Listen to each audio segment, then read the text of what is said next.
We're trying to make a connection in Ukraine with Joe Lindsley. We're hearing about the massive attack on Odessa last night. A seaport, a hotel, and granaries were damaged in that Russian attack.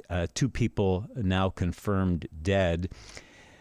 Ukraine's defense ministry says Russia's attack on Odessa was, quote, a pathetic attempt at retaliation. And Joseph joins us now to tell us what is going on. Where are you today, Joe? Bob, good afternoon from Kharkiv, where I've been for the past week, just 30 miles from Russia. And, last week here, there were many attacks. We had several days of quite intense attacks, each one with at least 5 missiles. But it was calm here over the weekend. And as you were saying, Odessa was hit heavily. And while it was a scary night and there were fatalities and damages, that hotel that was hit has been unoccupied for a long time. And the Russians are claiming that this was a secret Ukrainian base.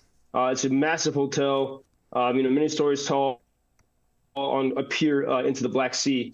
And they're claiming that somehow this was a secret base. It doesn't look like it would have been that secret because it sticks out. It's jutting out into the sea. In fact, the owner of the hotel posted on Twitter. He said, "This is my hotel." He said, "I hated that building." It was I'm paraphrasing him. It was a tweet in Ukrainian, but he said, the building itself was built in Soviet times, and he said, "My dream was to tear this down. I wanted to build a beautiful modern promenade in Odessa," and so he sort of cheekily thanked the Russians for doing that work for him. In destroying this abandoned hotel, interestingly, the owner of the hotel said in this post, "Today is Yom Kippur, the Jewish Day of Atonement, a time when people ask each other and God for actions and good thoughts, because a book of fate is being written for everyone for the next year." And then he said, "I know an entire country that will not be forgiven." And so that comes from the owner of that hotel, that empty hotel that was hit in Odessa. And the Russians are saying that this is retaliation for what Ukrainians did on Friday. We had the news as I was speaking with you last Friday that the headquarters of the Russian Black Sea Fleet in Sevastopol, which is the biggest city in Crimea, which the Russians have occupied since 2014, that the Ukrainians hit the headquarters of the Russian Black Sea Fleet Command. And so the fact that the Russians would say that they are retaliating is confirmation that the Ukrainians hit something extraordinary. According to the Ukrainians, they took out they killed 34 Russians in that attack, including senior officers of the Russian Navy. And so this seems like it was a pretty dramatic thing. It shows what Ukrainians can do with the long-range missiles from America. And, notably that morning, Friday morning, in Washington, officials were saying that there was still little chance that Washington was going to send the Attack-ems, the long-range missiles with long-range artillery to Ukraine. But after this news broke that Ukrainians had hit the Russian Black Sea Fleet headquarters, Washington reversed its position and said that they will indeed send some of these long-range artillery called Attack-ems to Ukraine. And so we don't know, but perhaps Ukrainians were proving that with the right weapons, they can have these types of precision attacks, and that Russia so far cannot respond in an extraordinary way. As you know, Joseph, polls here indicate more Americans are questioning U.S. support for the war. I don't know whether you were able to see the 60 Minutes piece last night, or if you will be able to watch it. But overall, they made a pretty good case for why we should continue to send arms to Ukraine. And as one soldier said at the end of the story, basically, how do you put a price tag on a life here? Did you hear about that at all? Well, actually, as I was running through the parks here in Kharkiv today, I listened to that 60 Minutes report as I was running through the park in Kharkiv today. And, by the way, in the parks, they're filled with life. It's really great to see. But every once in a while you pass a building or a block that's been bombed, and you get this ghostly waft of cold air, from the shelled building. But as I'm running through that scene today, I listened to the 60 Minutes report, and one thing that astounds me that they talk about U.S. spending for Ukraine, and the report does a good job of showing how the Ukrainians are putting these resources to good use.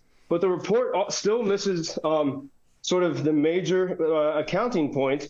For example, they talk about the 186 Bradley fighting vehicles sent to the U.S. And in the report, they say that this is at a cost of $2 million apiece. But that's not, that's how much those, when they were making the Bradleys, that's how much it cost. But it doesn't cost $2 million to send an old Bradley to Ukraine.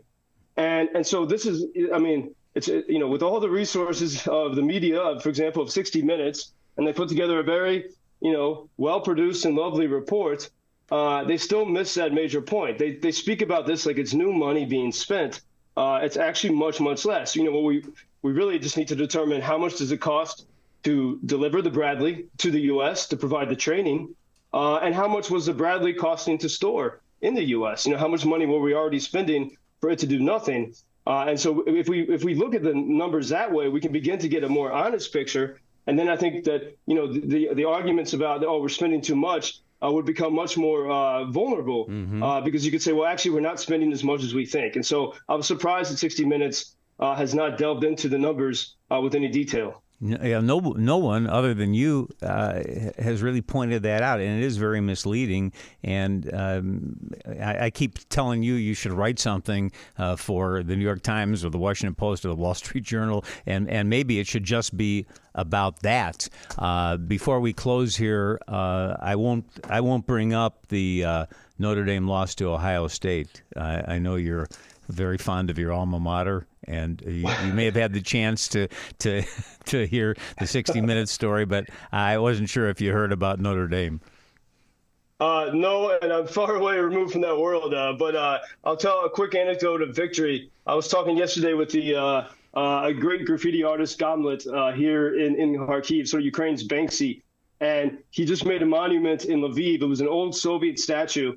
And he ripped off one of the concrete arms, and there's metal dangling. And he put this statue it's called the Superhuman Center, where soldiers get new arms and legs. And he wrote on the base of this statue in Ukrainian, he wrote, "When in my childhood, I always dreamed of being a Terminator." And this, if you're a soldier who's lost, for example, one guy was missing 2 legs and an arm, wow, and now he's going to have 2 Terminator legs and a Terminator arm. And so turning around what seems like a loss into something extraordinary. So I don't know if that could apply to Notre Dame, but certainly it applies here to everyone working to survive, no matter how bad their losses have been. Yeah, makes a football game, and we're talking about the Bears here today, seem like nothing. What spirit the Ukrainians show always. Joseph, thanks. We'll talk to you tomorrow. Thank you, Bob. Until tomorrow. Thank you for introducing Ukraine on your social media pages. That's very important, that much more people can get more information about the situation here and how everybody can help Ukraine to stay stronger and to save all the world. Що сказав? Well, which side are you on? На чиїй ти стороні? Come on now. Oh, which side are you on? На чиїй ти стороні?